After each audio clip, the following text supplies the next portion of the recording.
Y a-t-il des différences entre les flammes jumelles et les âmes sœurs? Partie 9 de 12.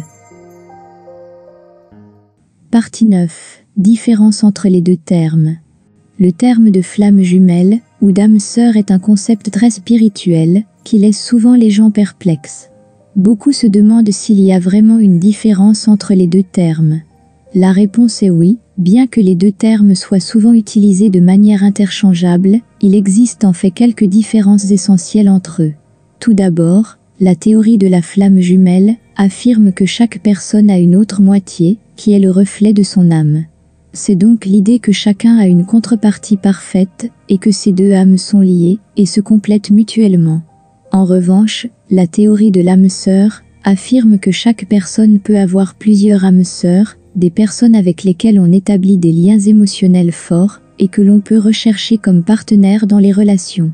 Une autre différence importante réside dans la rapidité avec laquelle on trouve sa flamme jumelle ou son âme sœur. Chaque personne n'a qu'une seule flamme jumelle, et il est possible que ce partenaire existe déjà avant la naissance.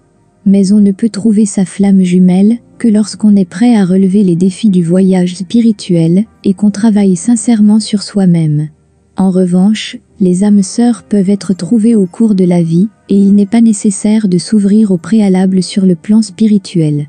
Bien que la différence entre la flamme jumelle et l'âme sœur soit claire, il existe bien sûr des points de recoupement. Les deux termes décrivent des liens émotionnels forts avec d'autres personnes, et les deux peuvent aboutir à des partenariats romantiques ou spirituels profonds.